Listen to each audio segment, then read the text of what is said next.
Hello and welcome to Get Yourself Optimized. I'm your host, Stephan Spencer, and today it's my pleasure to have Chris Steely with us. Chris is an MBA, CEO, business owner, and managing director, a former Silicon Valley IT executive, a Marine Corps logistics officer, trained and coached 1,200 business coaches in 26 countries. He's a certified professional facilitator, an NCAA national champion rower and coach, a published author and speaker. He's a certified facilitator and genius mind practitioner. Wow, what a list. Chris, it's so great to have you on the show. It's always good to hear how I'm described, right, Stefan? It's good to get mirrors on ourselves. So I appreciate the introduction, sir. Thank you.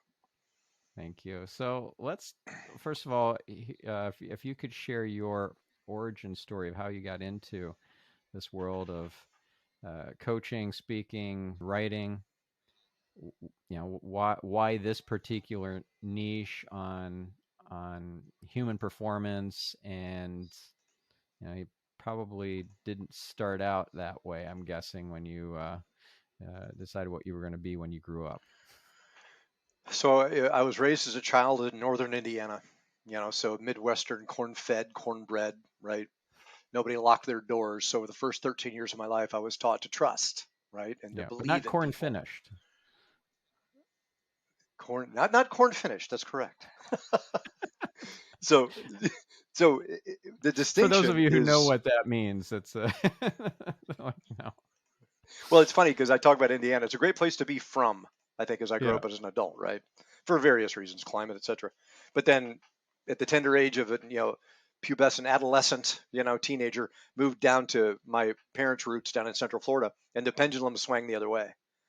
And I was like, subjected to bullying, went to 4 different junior highs and high schools at that relatively influential age, and I just didn't understand why people showed up the way they did and they acted the way they did. It was a social experiment, and little did I know Mm. at that age that it was designed for me to be able to step into a capacity that the rest of my life has been like, I call it my crusade, my journey, right?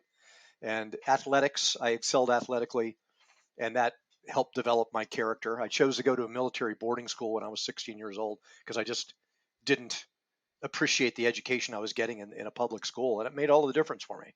Leading my peers at 16, and then from there launched into a kind of a life and a career of leadership in various capacities, and always tended toward leaning forward. I met Tony Robbins when I was 25 years old.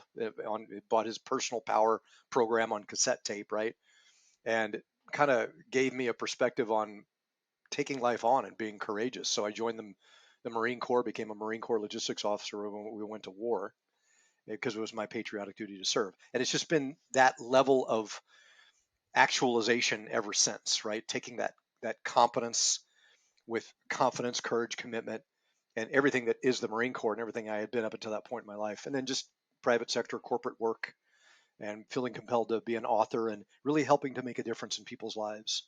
So it's a foundation that comes from that. Of course, a lot of stuff has to do with family of origin. My parents raised me, and they did the best they could, and unpacking that and understanding how and why I am in that context as well, too. So, kind of a long answer to your short question, but that's the start of it, frankly. So when you look back on your childhood and you think, wow, this childhood was completely perfectly designed for me. How was it that you came to that conclusion, and who designed it? Yeah, yeah. I designed it, right? At the same time, it was sculpted by my primary influencers, which were my parents. And the Hmm. life I was designed to live as a child was a life of dysfunction, right? Being raised by a couple parents that, again, they did the best they could, but they didn't know how to raise a child, right? And since then, Not lots of that many people psychotherapy. do, by the way.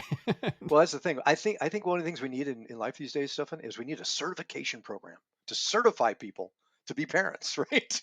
Because Yeah. there isn't one, right? And my family of origin story is a unique story of dysfunction and everything, and by design. And as I look back on that, I was like, wow, a lot of people get crushed by their dysfunction as that manifests for the rest of their lives. And my father checked me into Alateen when I was 14 because he knew the impact that my mother's alcoholism would have in my life. And Mm. since then, I love the AA process, group work, psychotherapy, and I've unpacked my identity. And if it weren't for that relative chaos and dysfunction and everything that comes with that very unique um, culture that I was raised in, and we're all raised in unique cultures, I believe it's my responsibility to understand that and realize why I am who I am. And back to my life, it's been a journey of unpacking that. And I call it kind of spelunking, right? Going into the depths and exploring the catacombs of who I really am. And thanks to that life by design, I've developed into a relatively self-actualized human, I think, right? And I've never done this life before, as far as I'm consciously aware, and I'm doing the best I can as I push 60 in my life right now, and learning so much about myself, especially over the past decade in relationships and things like that. And it all stems from that initial life, as you say, by design. So thanks for the Yeah. question. Mm.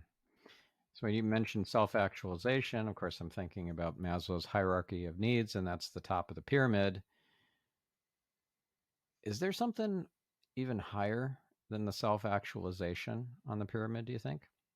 Well, if you used Maslow's model, that's pretty much, I think it stops with Right. that That's where it stops. But I'm curious, actualization. where Yeah. where does it stop in your mind or in your belief Well, system? yeah. So in that context, I, as a human being, as a physical, sentient, flesh and bone meat package, right? That is my actualization. And then beyond that, and it's funny because you asked the question because I think you know me, and I'm more of a transformational guy, kind of a transcendental guy. Hmm. And I've explored some of the esoterics around not just who I am, but why I am and what I am. You know, Mm. I'm a purpose driven leader, driven toward fulfilling that purpose while I'm in this life. And a lot of that stems from what you don't see, right? It's beyond this human capacity. So it's funny because since you brought it up, it's not necessarily self-actualization, it's holistic um, actualization. And I'm thinking about words to put around that, but it's about holistically understanding this essence of who I really am. And it Mm. goes beyond this human being and this human nature that I have to contend with every day of my life, as we all do, right? As we strive to be masters of whatever this human nature demands of us, as we deal with our family of origin samskaras in life, right? That have wired us to think a certain way, as we focus on striving to live from that space of being victorious as opposed to being a victim. And we live in a world these days where victimization is just normal. People are blaming, making excuses. But being that courageous leader, that self-actualized, that that essence of actualization around psychologically, spiritually, and from a soul perspective, what I really am, right? And it's still an ongoing journey. So yeah. Yeah. Yeah. I think most people, when they are asked the question, or if they're ever even asked this question, who are you? The answer usually is a bunch of roles.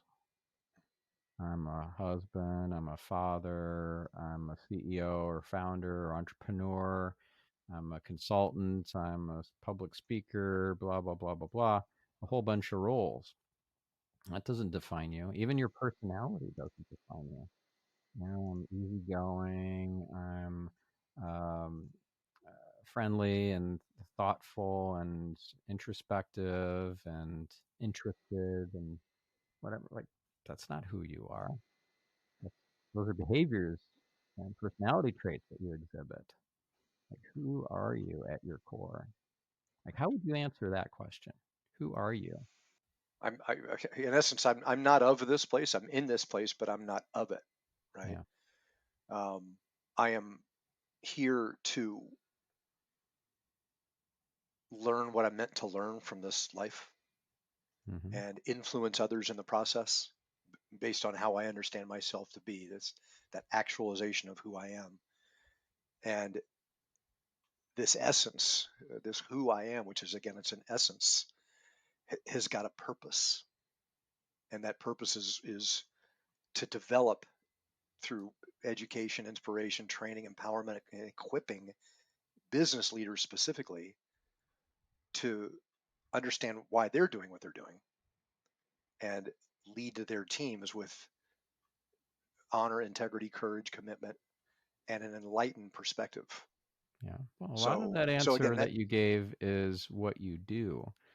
right, It's not exactly. I who was just going you to say are. that's the vocation, right? Yeah. And it's the application of that essence that makes the difference, right? So, as I am a purpose-driven, again, person, spirit, soul, essence, right? Mm-hmm. That is conditioned every day of my life to be able to do what must be done to fulfill that objective. So I am something that you don't see, right? As you strip away this flesh and bone meat package with eyes and ears and nose and everything, because that's not who I am.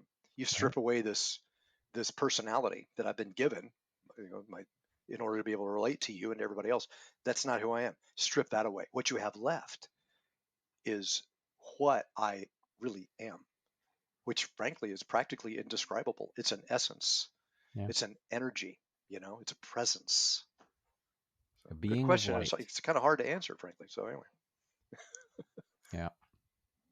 Well, you didn't come on the show to get easy questions. Well, yeah, that's one of the things I like about you, man. We need more of this, I think. So Oh, that's awesome. Okay.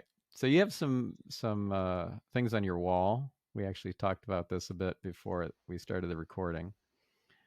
Some Tony Robbins quotes and things like that. What's on your wall? all right. So it's one of the things about me is I understand my personality style and the way I lead, the way I learn, and I surround myself with words and images that remind me of what and who I really am, right? As I look at you, there's a candle burning, and in front of the candle is a note reminding me to slow down, to be calm, to breathe, and Hmm. focused on that breath awareness and to stay centered. Those four words right in front of me right now, always in front of me, because it's so easy to not be conscious and aware of those components. And then over here, I've got perspectives on martial arts around, you know, length, width, depth, if you understand those concepts when you're in the dojo and having holistic awareness in that capacity. And then over on this wall, it's a tapestry, it's a collage of work that I've done. Again, I got to tour with Tony Robbins for about 4 years. I was one of his top business consultants. And from that, I learned so much about not just myself, but about human nature and about business nature, right? Hmm. As I changed my expectations into appreciation, as we talked about, right, which is right in front Yeah. of me, and then Change staying your grounded in everything I'm doing. expectations into appreciation, and the whole world changes. Right. And that's just foundational. And I learned that 20 years ago.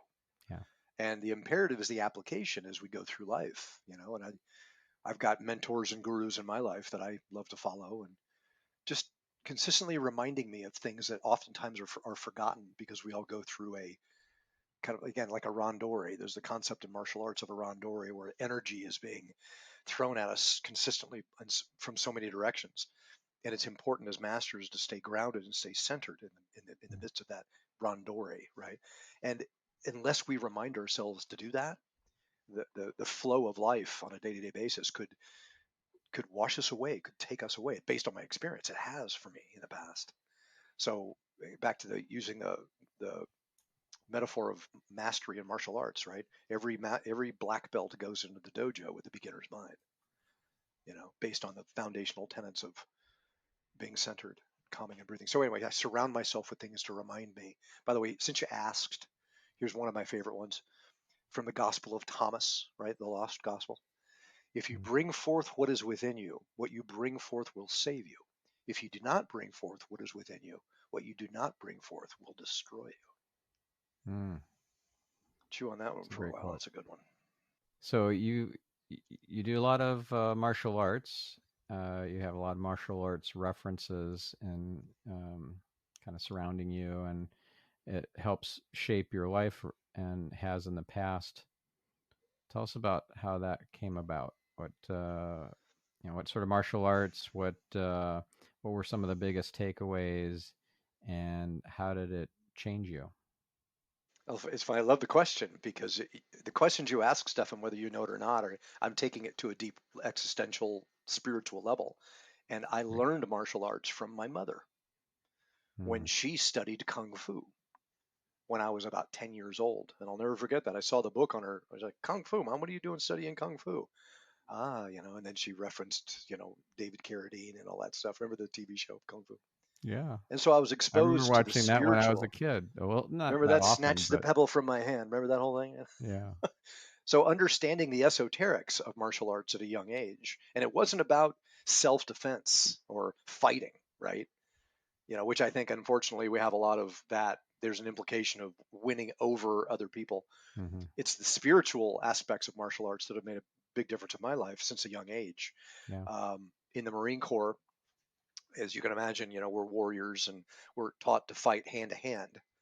And we learned I learned all basically 5 different genres of martial arts uh, while I was in the Marine Corps. So I learned self-defense, bringing the components of martial arts mastery, spiritual mastery into the space, right? And then manifesting that somatically and being the master in that context. My favorite art is Aikido.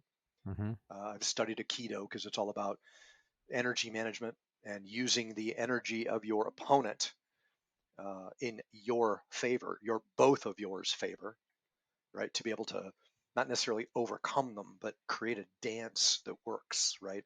That's the concept of the randori that we talk about that. So for me, martial arts is a way of being. And I think that, again, metaphorically, we all live in a metaphorical dojo all the time. Life is just an ongoing dojo as we continue to spar against ourselves and against energies that might be compelled to stop us from becoming whatever Yeah. we're feeling compelled to become, right? One of my favorite kind of kung fu type scenes that it just comes to mind when we're talking is in the Matrix. So they're in the construct. They're not in the Matrix, but they're in the construct, and they're pulling in a program of I forget which martial art, Kung and Fu. Morpheus is showing Neo how to spar without having to show him because it's just been downloaded. It's just scene I'm And it's, talking about, it's right? yeah, it's the essence of understanding that, and it must be great to be able to have that awareness downloaded, right? But in the meantime, we get to foster that awareness through experience and discipline and commitment. Yeah, I mean we have to earn it. That's a core spiritual concept, and if you don't earn it, then it comes with all sorts of side effects. If you get it anyways, right? You get the Right? It's thing like you win the lottery, or you get the brand new car at 16, and then you know you're actually worse off than if you. Well, Uh, let's go into that one real quick, Stephan, if you don't mind. I mean, we yeah. live in a world where a lot of people are they're entitled. Back to victimization. They're entitled victims, and they're oblivious to the fact that they're entitled victims. Hmm. So realize that you are entitled to nothing. I am entitled to nothing, right? As you say, I get to earn, you know, respect. Back to leadership. I mean, the stories of leadership from the Marine Corps or business leadership. There's a lot of leaders that just because they have a role, they feel like they are entitled to being respected. But that's not what earning respect and leadership's all about. It's Yeah. about, as you say, earning that and being the leader that people want to follow. And there's a leadership gap these days. It's practically a vacuum. And what we get to do as conscious, conscientious leaders is step into that space and be the type of leaders that future generations need to see, because unfortunately they're seeing leadership exemplified in, from my perspective, the wrong way, which is a great opportunity for us to step in and be the leaders that we know our families and our communities get to see. So, yeah. Yeah. So if you could download whatever sort of skill set or abilities or uh, knowledge base or whatever without having to read the books or go to courses or whatever, what would it be? What would you want to just get plugged in and Here you go. There you go, Chris. I think it's understanding who we are. What are our patterns of behavior as we go through life? Mm-hmm. As I mentioned, we were our selves were sculpted when we were 0 to 2 years old. Discover that, understand that, right? Go spelunking into that awareness. So again, back to the matrix, right? As Neo walks into the oracle's room, it was on the ceiling, right? Know thyself, and it starts with that. And too many people go through life not aware of that. They think they might know, but they don't explore, right? So that identity, our values, why do we have the values that we have? What are our belief systems? Why do we carry those belief systems? Were we told to believe them, or are they just BS, right? So understanding why we believe what we believe, and then optimizing our skills in order to manifest behavior and to get results, right? And then of course putting ourselves into environments that are consistent and congruent with that, Mm-hmm. right? So that's it. So it's the answer is unique to us, unique to you as an individual human to explore that, and then life begins, I think. Yeah. That's my favorite scene in the movie, uh, where they're in the Oracle's apartment. For a little different reason, I didn't realize that know thyself was on the wall. But there's a part of that scene where Neo asks the little boy who's bending spoons what his secret is, and the answer the boy gives is, the secret is there is no spoon.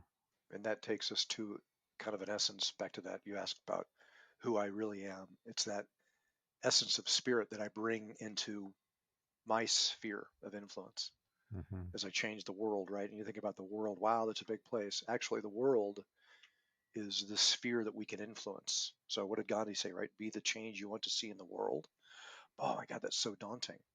But if we can be the change that we want to see in our sphere of influence, which is as far as I can see, it's as far as I can extend myself, Mm-hmm. then it becomes less daunting, right? And Mm. we can actually be the change, and it starts from there. Yeah. Well, this is something that I got like on a download one day, uh, related to that quote and to Gandhi. I don't know. I feel like I even got it from Gandhi himself. And a little corollary on be the change you want to see in the world. How does this fit? See the change you want to see in the world. Mm, I love that. And what comes to me as you say that is be the manifestation, be the result, Mm-hmm. see it, create a result. And I love that. And that's a big aspect of what I teach is that as we strive to fulfill whatever objectives we want to fill, it's all about being results oriented, and be held accountable toward achieving those results based on whatever objectives we have as human beings. So I love that. See the change and Mm-hmm. manifest the change, right? Yeah. And again, it's There's like, another like I said, aspect to it too. I got, and that is that in order to see the glass half full instead of half empty, you have to train your mind to see that.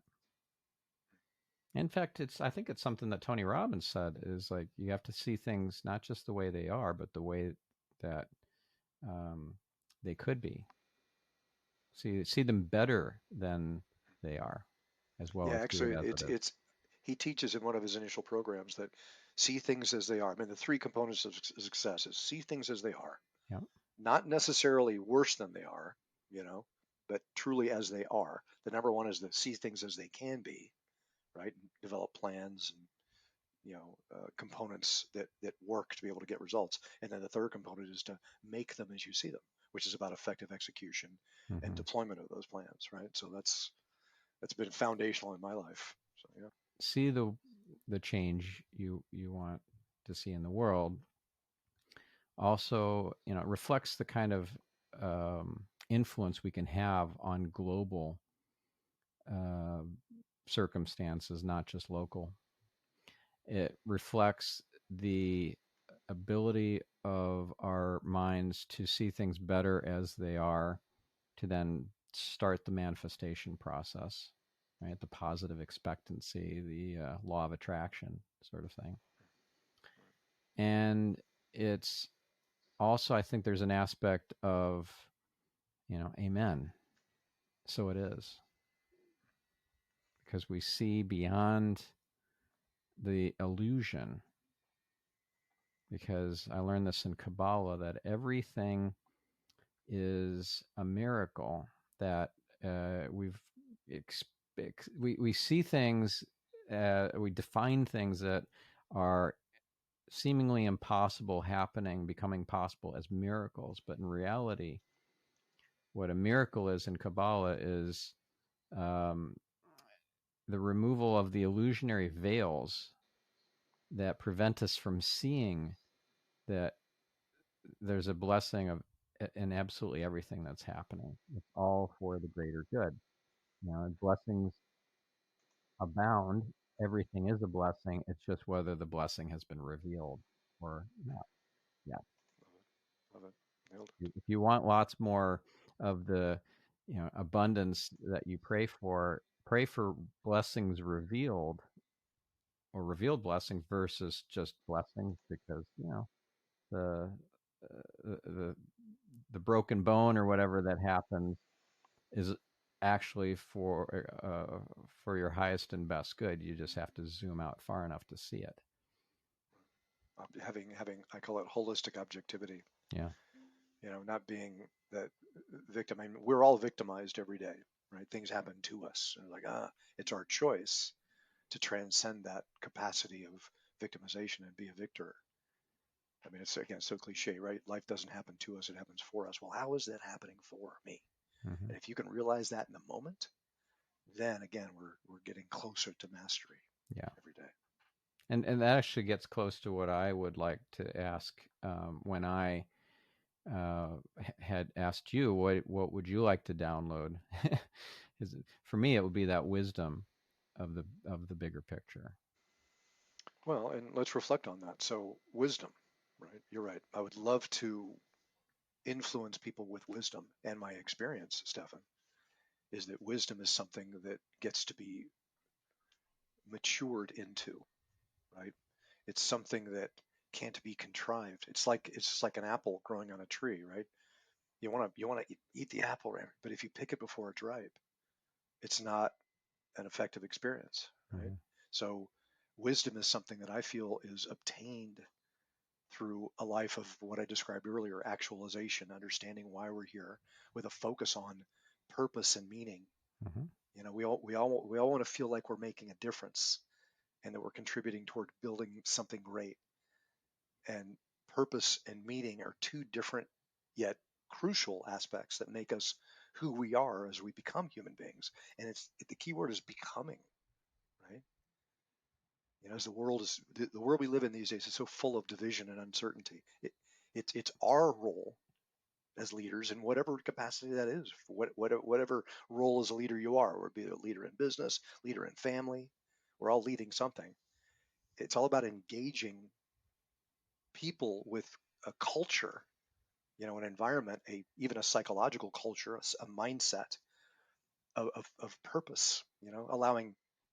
Allowing other people's vocations to mean something as we all contribute to the condition of our collective future together. That's my ideal. And it's a good articulation of my essence, Stephan, Mm-hmm. answering the question you asked earlier. So, yeah. Nice. Yeah. One thing I learned about wisdom not too long ago, again in my Kabbalah studies, was that wisdom is something that you don't work on and build on your own. It's something that's gifted to you from the upper world. And if you're working on something and you think you're getting wisdom from doing it, it's probably just understanding. That's what I was taught. And so if you want more wisdom, you can pray for it and get more as a gift. Praying for wisdom doesn't mean you're going to get it necessarily, but it means that your orientation, your heart set, your soul set is oriented toward receiving wisdom. Yeah. One of the refrigerator magnets that I grew up with all my life was Eleanor Roosevelt said this is, don't pray for an easy life, pray to be a strong person. Mm. So as wisdom becomes instilled in us through the experience of ourselves through life as it happens for us, you know, as I go through this timeline, and I see a lot of people struggling and to an extreme. I actually have I see people these days taking their own lives just because they just don't know how to cope, realizing that that envelope might get pushed. And then what do we do when that envelope gets pushed through loss or challenge or grief or struggle, right? Yeah. And that, based on my experience, is when character is actually cultivated. It's through the crucible. What would be the most pivotal moment for you in your childhood in that regard? It's I lost my mother when I was 18, Mm. and again, long story, and she had a tough life, and again, I had been aware of what was going on, and she ended up drying up and being a wonderful person, and she passed. She got cancer, and made me confront my mortality at a relatively young age. Mm-hmm. And that was the pivot for me, Stephan. It made me realize that there's more than what we see.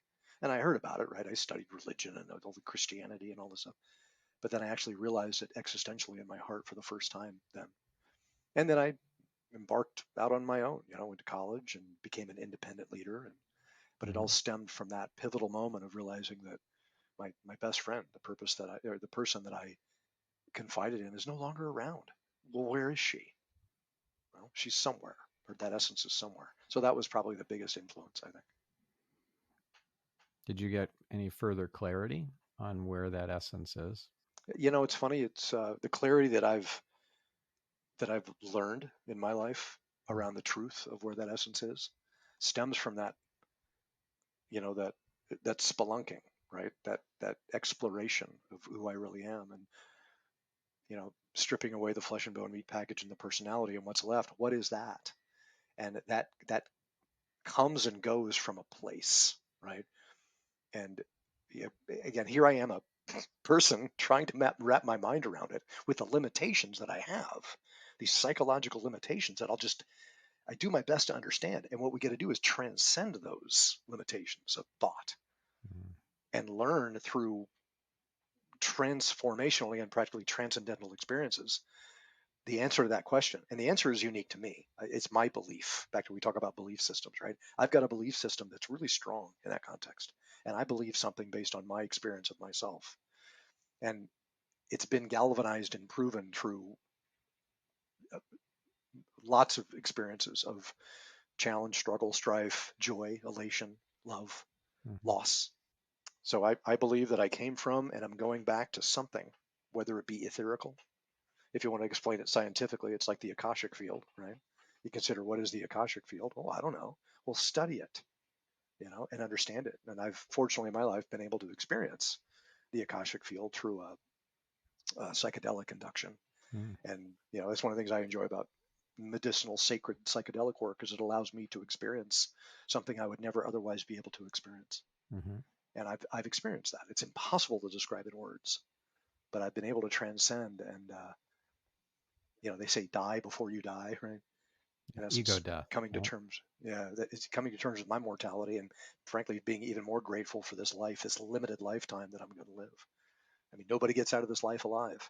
And if you can approach that with an existential joy versus a fear, I think that adds a lot to the experience. Yeah. So, Another way to look at it, no one gets out of this life alive, is that we are an eternal being who is having a human mortal experience, and death is just a doorway, and the other side of the veil, or the upper worlds, are actually, that's where our home is.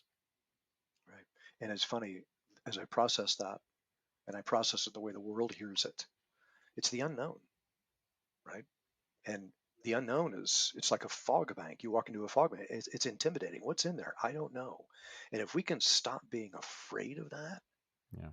and embrace it and realize it's all part of our existential evolution, then I think that societal contraction that we live in can be released, and people can actually stop living from their their worlds, their bubbles, their spheres of influence from a place of taking and just having those basic Maslow hierarchical needs met, as opposed to realizing and having gratitude around the needs that are being met, and then extending ourselves and being of service. I think that's the secret, is being of service. And if we can all be of service versus being served, and again, I like being served just like anybody else does, right? Just like Tony says, it's a pleasure pain paradigm. We all want more pleasure, we want less pain. We can't help it. We're human beings. If you can transcend from that and realize that the pain that we experience is designed to allow us to be able to see things that we wouldn't otherwise experience, and see that change, be that change, and manifest that change, that makes all the difference. And it's not just about pleasure, as us flesh and bone meat packages go through life, and I want pleasure all the time. If I'm just a pleasure seeking thing, it's not going to work out. So moral of the story, having the discipline to transcend and realize that I'm here for a purpose, kind of pulling it all together and being the leader, manifesting the change that I am compelled to be in life, right? So lots of good stuff. I love the way you pull things out, Stephan. Well, two things about what you just said. One is when you were talking about avoiding pain and moving towards pleasure, that's a very kind of fundamental, built into our bodysuit kind of system, right? And in Kabbalah, I learned of that being called your body consciousness versus your soul consciousness, which is here to learn and grow and evolve and correct any soul corrections that need to be taken care of.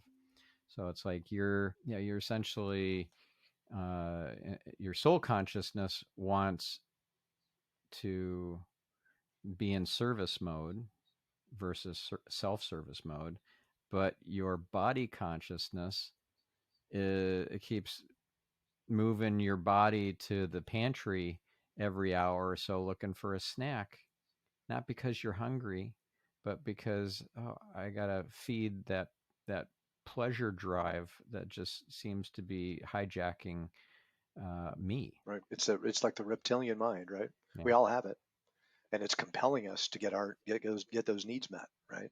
Yeah. But if we can transcend that and focus on, I'm a big fan of, we talk about self-actualization, consistent self-evaluation, as we go through life, asking ourselves questions, right?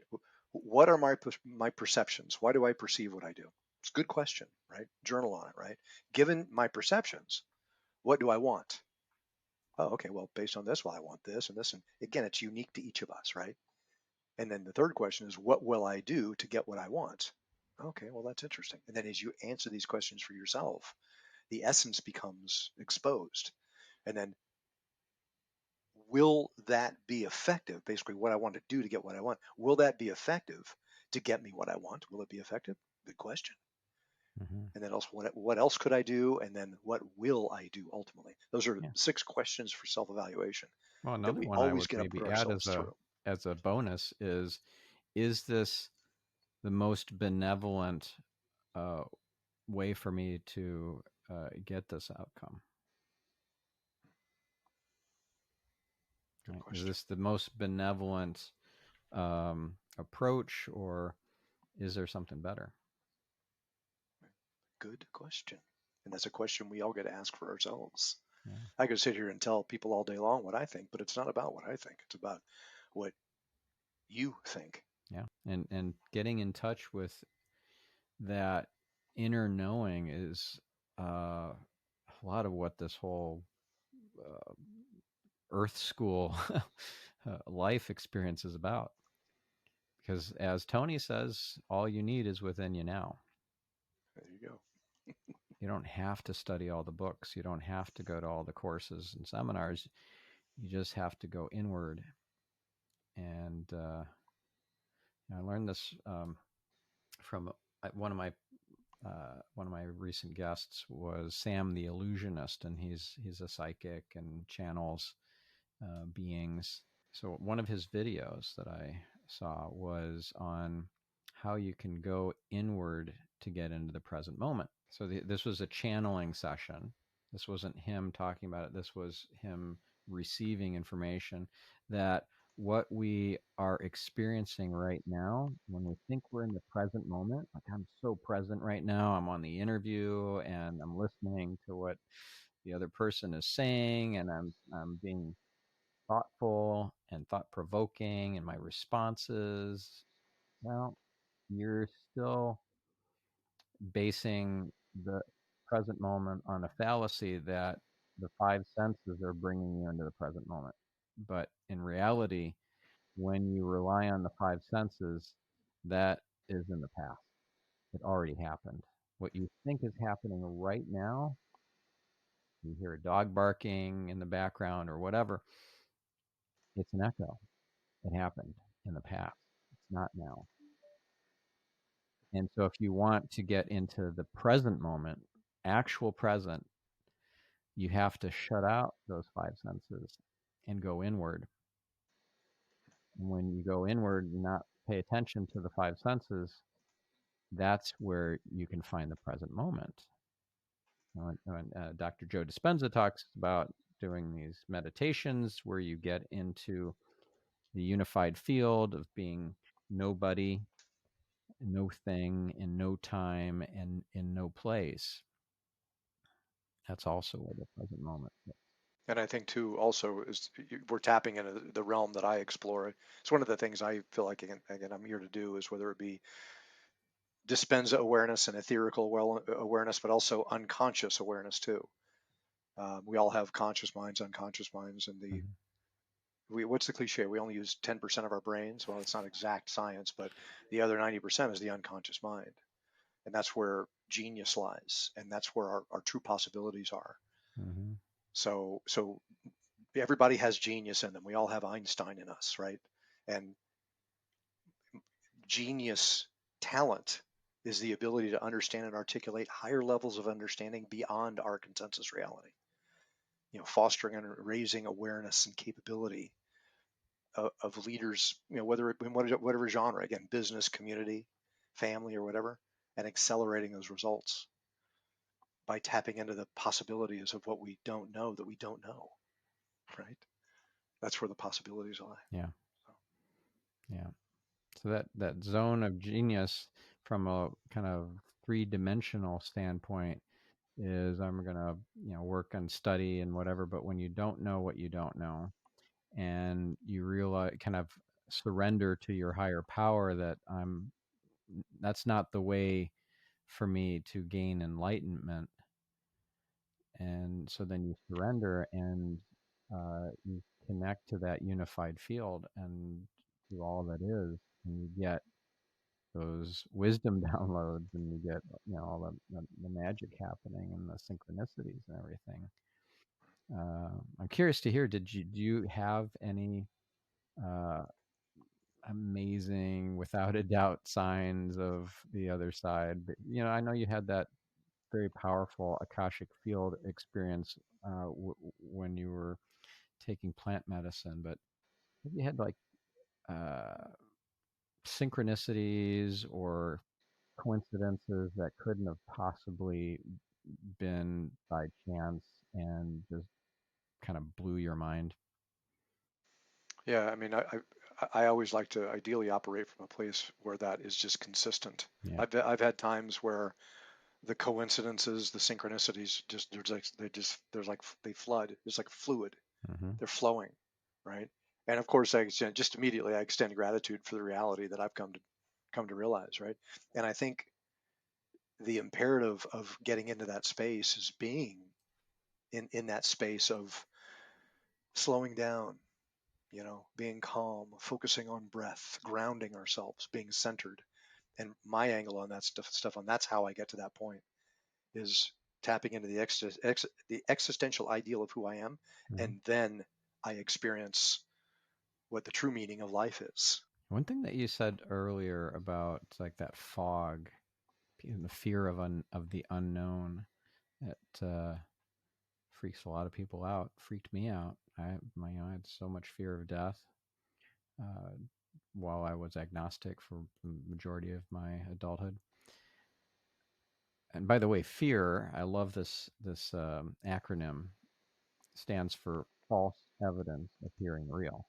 When you're looking at the fog and thinking, oh my goodness, I'm not going to exist after I die, or the worst that I could possibly imagine is what's going to happen.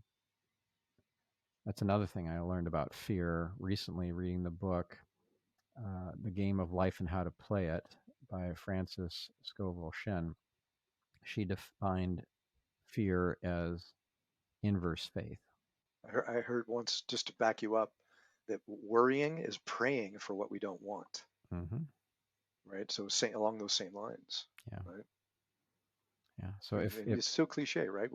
There's nothing to fear but fear itself. It makes sense. yeah. And then we, as flesh and bone meat packages that are doing our best to have more pleasure and less pain, get to come to terms with that. And I could lecture all day long over the difference that makes, but the imperative is for us to experience that and not throw a bunch of platitudes out there, but actually be that fearless leader, whatever that looks like for us.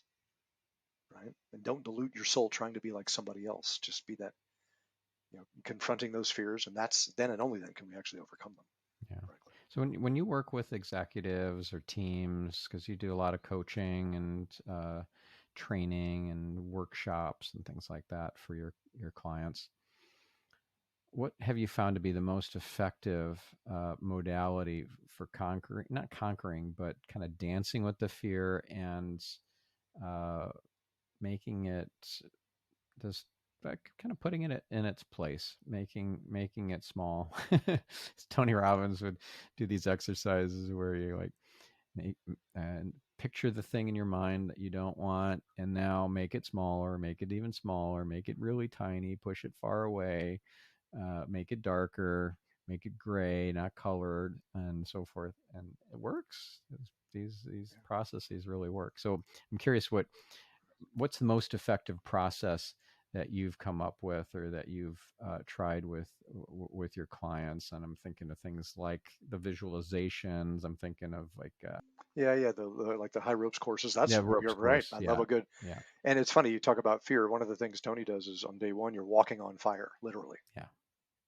bare feet walking on fire, like coals are burning. Talk about confronting fear, right? And one of the things that's consistent with Tony is neurolinguistic programming. So programming the language of your brain. I got my NLP certification about 10 years ago, and it's all about understanding how we think. And I enjoy, and it's situationally dependent, Stephan. Timeline regression is a really good mechanism. Mm, That's one thing I like to use. Otherwise, overcoming that paradigm of fear and confronting it. Again, I love a good high ropes course, challenge course, team building things. And in a room, as you say, I do organizational development, bringing people together and creating a container and a safe space, and then challenging people to raise their bar of performance and engaging teams toward heightened levels of awareness around what's possible based on a shared vision and common collective direction, and then challenging one another. And that's how it's done. But the key is to create an environment where you're safe and you're respected. And that's the difference that it makes, I think. So, yeah. Amazing. Well, the walking on fire thing changed my life back in 2009. That was my first Tony Robbins event, and I am unrecognizable. I was unrecognizable a year later from the guy I was who went to that seminar. So I do have before and after photos on the about page on this podcast website. I'll include a picture in the show notes. But it was all cool. started with that walking on the 2,000-degree hot coals. Changed everything. And you can do it. A lot of people are like, why? And again, the rhetorical question is, why would you ever want to do that? Good question. Why would you ever want to do that? Knowing that you're safe, and then knowing that on the other side of those hot coals lies the life that you were meant to live. Yeah.